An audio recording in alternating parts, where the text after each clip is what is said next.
அனைத்து சகோதரர்களுக்கும் எனது வணக்கத்தை உரித்தாக்குகிறேன். ஐயா, தங்கள் உரையில அரசர்கள் வலுக்கட்டாயமாக மதமாற்றம் செய்யணும்னு சொன்னீங்க. ஆனா அவுரங்கசீப் இருந்தாரு, அவர் காலத்தில் என்ன அட்டுழி செஞ்சாரு. ஆனா அதே சமயம் நேர்மையாளர், பண்பாளர், ஆட்சியில ரொம்ப நல்ல கண்மாரி இருந்தார், எந்த அக்கௌண்ட்டுக்கும் சொல்ல முடியாது. ஆனா இந்துக்களை பதிச்சுட்டு வலுக்கட்டாயமா மாத்திர பயங்கரமா சேர்த்தாரு, எல்லாம் முஸ்லீம்களா இருந்தாரு. அதுல பாத்தீங்கன்னா ஏகப்பட்ட பிரிவுகள், தக்கான முஸ்லீம்கள், லப்பைகள், ராவுத்தர்கள், பட்டாணிகள், சாய்ப்புகள், இந்த மாதிரி பல பிரிவுகள் அவர் தான் உண்டாக காரணமாக தான் நான் நினைக்கிறேன். அது மட்டும் இல்ல, அக்பர் சன்னி பிரிவை சேர்ந்தவர். அவருடைய மகன் சலீம் ஜஹாங்கீர், அவருடைய மகன் ஷாஜகான், அவருடைய மகன் அவுரங்கசீப். இவர் சியா பிரிவான், அவர் சன்னி பிரிவான். இந்த பிரிவுகள் எந்த விதத்துல எப்படி அந்த பிரிவுகள் உருவாச்சு? அது மட்டும் இல்ல, இந்த முஸ்லீம்கள் இந்த இந்தியாவில சில பிரிவுகள் இருக்குது. இந்த முஸ்லீம்கள் இந்த ஈரான் ஈராக் நாடுகள்ல அங்க வாழக்கூடிய முஸ்லீம்களை உயர்வாகவும் மற்ற நாடுகளில் வாழக்கூடிய முஸ்லீம்களை தாழ்வாகவும் அவங்க கருதுறதாக நான் செய்வழியா கேள்விப்பட்டேன். இது உண்மையா? இது தகுந்த வணக்கம். முஸ்லீம் மன்னர்கள் பிற மத மக்களை கொடுமையெல்லாம் படுத்தல, அவங்க ஆட்சி பண்ணாங்க அப்படின்னு சொன்னீங்க. ஆனா அவுரங்கசீப் இருந்தார் இல்லையா, அவர் இந்துக்களை ரொம்ப கொடுமைப்படுத்தினாரு. நேர்மையா ஆட்சி பண்ணா கூட அவர் இந்துக்களை ரொம்ப கொடுமைப்படுத்தினாரு.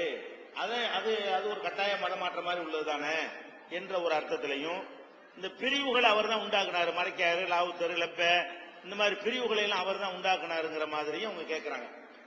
அவுரங்கசீப் சம்பந்தமாக சொல்லப்படுற குற்றச்சாட்டுகளும் அவ்வளவும் பொய், வரலாற்றுல கிடையாதுங்க. அவுரங்கசீப் எத்தனை கோயில்களுக்கு மானியம் கொடுத்திருக்கிறார், ஆட்சியில் இருக்கும் பொழுது எத்தனை கோயில்களுக்கு மானியம் கொடுத்திருக்கிறார் என்பதற்கு கூட ஆதாரங்கள் இருக்கிறது. அவங்களுடைய அட்ரஸ் என்ன கொடுத்தீங்கன்னு சொன்னா, அந்த கல்வெட்டினுடைய புகைப்படங்கள் எந்தெந்த கோயில்கள்ல எல்லாம் அவுரங்கசீப் மானியம் கொடுத்து அந்த கோயில் முன்னாடி அதை வைத்திருக்கிறார்கள் என்பதற்குரிய ஆதாரங்களை உங்களுக்கு அதனுடைய படத்தை, கல்வெட்டினுடைய படம் என்ற ஆதாரமா இருக்கிறது, உங்களுக்கு நான் மெயில அனுப்பி வைக்கிறேன். முகவரி கொடுத்தீங்கன்னா அல்ல புகைப்படமா கூட அனுப்பி வைக்கிறேன். இதுவும் கிடையாது. அவுரங்கசீப் ஒன்னே ஒண்ணு பண்ணார். என்ன செஞ்சாருன்னு கேட்டா, இந்த வரி வசூலிப்பாங்கல்ல, வரி வசூலிக்கும் பொழுது முஸ்லிம் அல்லாதவங்கள்ட்ட ஜிசியான்னு ஒரு வரி வசூலித்தார். அவர் செஞ்சதுல ஒரு வேலை என்னன்னு கேட்டா, முஸ்லிம்கள்ட்ட ஜிசியாண்டு வரி வசூலிக்காம முஸ்லிம் அல்லாத மக்கள்கிட்ட மட்டும் என்ன செஞ்சாரு, ஜிசியாங்கிற ஒரு வரியை வசூலித்தாரு.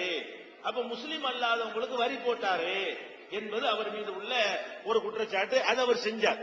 அது ஒண்ணுதான், வேற அடக்குமுறை கொடுமை உண்மை பண்ண கிடையாது. ஆனால் அதை நீங்க நல்லா விளங்கிக் கொள்ளணும். அவுரங்கசீப்பை பொறுத்த வரைக்கும் மக்களிடத்துல வரி வசூல் செய்வதில் எந்த பாரபட்சம் காட்டல. முஸ்லிம்களுக்கு ஜக்காத்துன்னு ஒரு வரி இருக்கிறது. ஜக்காத்து என்பது 100க்கு 2.5. ஜக்காத்துன்னு எவ்வளவு அளவு?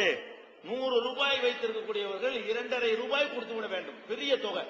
100க்கு 2.5 ரொம்ப அதிகமான தொகை. அவ்வளவு பெரிய தொகையை முஸ்லிம்கள்ட்ட நெஞ்சாரு அவுரங்கசீப் வசூல் பண்ணாரு. இந்த வசூல் பண்ணக்கூடிய நேரத்தில் தான் அப்ப முஸ்லிம் அல்லாதவங்கள்ட்ட ஜக்காத்து வசூல் பண்ண முடியுமா? அரசாங்கத்தை நடத்தணும், வரி இருந்தா தான் நடத்த இயலும். முஸ்லீம்கிட்ட ஜக்காத்துன்னு வசூல் பண்ணியாச்சு. முஸ்லீம் அல்லாத இந்துட்டு போய் ஜக்காத்து கொடுன்னா மதத்தை திணிப்பதாக ஆகிவிடும்.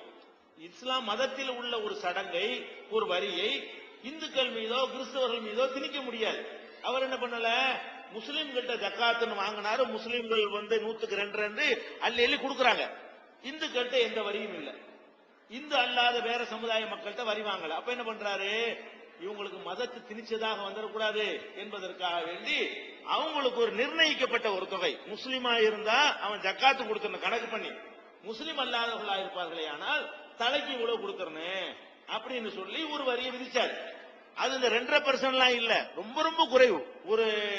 ஒரு தீனார், அதாவது சொல்ல போனீங்கன்னா ஒரு வருஷத்துக்கு 100 ரூபாய் கணக்கு, ஒரு வருஷத்துக்கு இன்னைய கணக்குல 100 ரூபாய் ஒரு வருஷத்துக்கு கணக்குல வசூலிச்சாரு. முஸ்லீம்கிட்ட வசூலிச்சது பல ஆயிரங்கள் வரும். 100க்கு 2 கணக்கு பாத்தீங்கன்னா பல ஆயிரங்கள் வரும். அப்ப முஸ்லீம்கள்ட்ட ஜக்காத்துங்கிற பேர்ல வசூலிச்சாரு. முஸ்லீம் அல்லாதவங்கள்ட்ட ஜிசியான் வசூலிச்சாரே தவிர அவர் முஸ்லீம் அல்லாதவங்கள்ட்ட வரியை வாங்கிட்டு முஸ்லீமுக்கு வரி இல்லைன்னு அவர் ஆக்கல. இதே வரியை விதிக்காம வேற ஒரு விதியை விதிச்சாரு. எதுக்காக வேண்டி? இஸ்லாத்தை திணிச்சுட்டாங்கன்னு வரக்கூடாதுங்கிறதுக்காக வேண்டி அப்படிதான் பண்ணாரே தவிர அவர் இந்த கொடுமைப்படுத்துறது, இந்துக்களை நசுக்கிறதுனா இல்ல. பர்ஃபெக்டா அவர் வாழ்ந்தார். இந்த அந்தப்புறம் வச்சுக்கிறாத ஒரு ஆள்.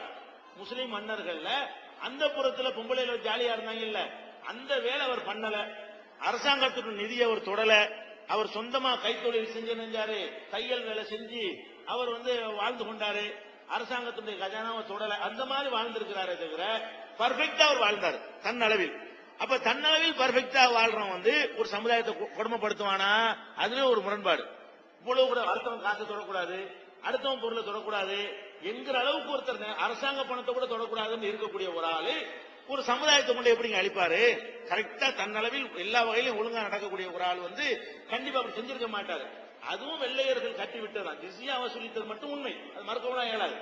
அதை வச்சு கொண்டு கட்டி விட்டார்களே தவிர சம்பந்தம் கிடையாது. அதே நேரத்தில் இந்த ராவுத்தர், மறைக்காரு, லப்ப இதெல்லாம் இருக்குல்ல, இதெல்லாம் தமிழ் சொற்கள். இது அவுரங்கசீப் உண்டாகி இருக்க முடியாது. ராவுத்தர் அவுரங்கசீப் டெல்லியில வச்சு அவர் ஆட்சி பண்றாரு. அங்க இருக்கிற ஹிந்தி, உருது இந்த மாதிரி மொழி தான் அவர் பேசியிருப்பாரு. அவருக்கு இந்த பாஷையே தெரியாது. ராவுத்தர், மறைக்காயரு இந்த மாதிரி தமிழ் சொற்கள் அவருக்கு விளங்காது. அப்ப இந்த ராவுத்தர், மறைக்காயர் போன்ற பிரிவுகள் எல்லாம் நம்ம நாட்டுல உண்டானது. எப்படி உண்டானது? எங்க முஸ்லீம் மக்கள் என்ன செஞ்சாங்கன்னா, அரபு நாட்டில இருந்து குதிரைகளை இறக்கி ஆரம்ப காலத்துல பாண்டிய மன்னர்களுக்கு எல்லாம் குதிரை சப்ளை பண்ணுவாங்க. குதிரை சப்ளை மட்டும் பண்ண மாட்டாங்க, குதிரைக்கு ட்ரைனிங் கொடுப்பாங்க, குதிரைக்கு பயிற்சி. குதிரையில அரபு நாட்டு குதிரை ரொம்ப சண்டித்தனம் பண்ணும். அது ஒழுங்கான முறையில் ட்ரைனிங் பண்ணி படை வீரர்களுக்கு பயன்படுவதற்காக வேண்டி அதை ஒரு தொழிலாக எங்க அப்பன்பாட்டன்மார்கள் சில பேர் செஞ்சாங்க. இந்த குதிரைக்கு பயிற்சி அளிக்கிறவனுக்கு தமிழ்ல என்ன பேர்னு கேட்டா ராவுத்தன் பேரு. யானைக்கு பயிற்சி அளித்தால் அவனுக்கு பேர் மாவுத்தன் சொல்லுவாங்க. குதிரைக்கு பயிற்சி அளித்தால் அவனுக்கு பேர் என்ன? ராவுத்தன். அப்ப அரபு நாடுகள்ல இருந்து குதிரைகளை இறக்கி அதை நல்லா ட்ரைனிங் பண்ணி பாண்டிய மன்னர்கள்ட்ட, சோழ மன்னர்கள்ட்ட விற்பனை செய்த வேலையை யார் செஞ்சாங்க? முஸ்லிம்கள் செஞ்சாங்க. அந்த தொழில் செஞ்சவன் ராவுத்தன் அழைக்கப்பட்டான். அந்த தொழில் செஞ்சதுனால அவனுக்கு பேர் என்னது? ராவுத்தன். அதே மாதிரி நீங்க சங்க இலக்கியங்கள் எல்லாம் கூட ராவுத்தன்கிற வார்த்தையெல்லாம் வரும். கள்ளழகர் மதுரையில ஆத்துல இறங்குவார, அதுல கூட ராவுத்தர் வருவார். அந்த அந்த குதிரையை ட்ரைனிங் பண்ணவர ராவுத்தர் தான். அதுல கூட வருவார். நீங்க அந்த கதையில பாத்தீங்கன்னா தெரியும். அதே மாதிரி மறைக்கார்னா என்ன? எங்க முஸ்லீமுடைய எங்களுடைய முப்பாட்டன்மார்கள்லாம் கடல் வாணிகம் செஞ்சாங்க. கடல்ல இருந்து சரக்குகளை கொண்டு வர்றது, கப்பல்ல கொண்டாந்து இறக்குறது, இங்க கிடைக்கிறது கொண்டு அங்க கொண்டு ஏத்துறது. இந்த மாதிரி அந்த காலத்துல சுங்க இலாக்காவெல்லாம் கிடையாதுல்ல. யாரு வேணாலும் கப்பல் எடுத்துட்டு போகலாம், யாரு வேணாலும் இங்க சரக்கை கொண்டு இறக்கலாம், எங்க உள்ள சரக்கை இங்க கொண்டு வரலாம். இந்த கடல் வாணிபம் செஞ்சாங்க பாருங்க. இந்த கடல் வாணிபத்துக்கு அன்றைக்கு பயன்படுத்த அந்த கப்பலுக்கு பேர் மரக்கலம். சின்ன கப்பல் இருக்கும் இல்லையா, என்ஜின் இல்லாம கையுடைய சக்தியினால, துடுப்புடைய சக்தியினால ஓடக்கூடிய அந்த கப்பலுக்கு பேர் என்ன? மரக்கலம். அந்த மரக்கலத்தை இயக்குறவனுக்கு பேர் மரக்கலாயர். மரக்கலம் இருக்கு இல்லையா, அந்த மரக்கலத்தை ஓட்டி சென்று யார் வியாபாரம் பண்றானோ அவனை மரக்கலாயர்னு சொல்லுவாங்க. அந்த மாதிரி தொழில் செஞ்சவன் தான் மரக்கலாயர் ஆக்கி மரக்காரன் ஆகிட்டான். கப்பல் வழியாக தொழில் செஞ்சவன் மரக்கார் ஆயிட்டான தவிர அது மார்க்க ரீதியாக மத ரீதியான ஒரு பிரிவே கிடையாது. குதிரை மேய்க்கிறவன் குதிரை ஓட்டுறவன் சொல்லுவோம், கப்பல் ஓட்டுறவன் கப்பல் ஓட்டுறவன் சொல்ற மாதிரி ஒரு பேரு. ஆனா இப்ப விளங்காம, எங்க ஆளுகளுக்கு இருக்க விளங்காம இப்போ நான் மறைக்காதுமா. இப்ப நீ அந்த தொழிலை செஞ்சா நீ சொல்லலாம்.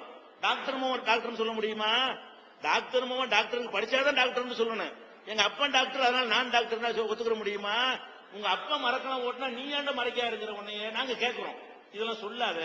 அந்த காலத்து தொழிலுக்காக இந்த பேரை வச்சாங்க, இதையாண்ட ஒரு பட்ட மாதிரி சொல்லிட்டு இருக்க நிறைய பேர் மாத்திட்டோம். ராவுத்தர் பின்னாடி பேருக்கு பின்னாடி போடுவான். அட உங்க அப்பா குதிரை ஓட்டினா நீ ஓட்டிக்கிட்டு இருக்கிற, நீ எதுக்கு உன்னை போய் ராவுத்தருங்கிற? அப்ப இந்த பேருக்கு பின்னாடி ராவுத்தர் மறைக்காருன்னு போடுவதெல்லாம் தப்பு. இது ஒரு ஜாதி மாதிரி போகுது, ஒழிச்சிருங்க, இஸ்லாத்துல அது கிடையாதுன்னு சொல்லி நாங்கள் பிரச்சாரம் பண்ணி அதை மாத்திக்கிட்டு இருக்கிறோம். இப்படித்தான் இந்த பெயர்கள்லாம் உண்டானது.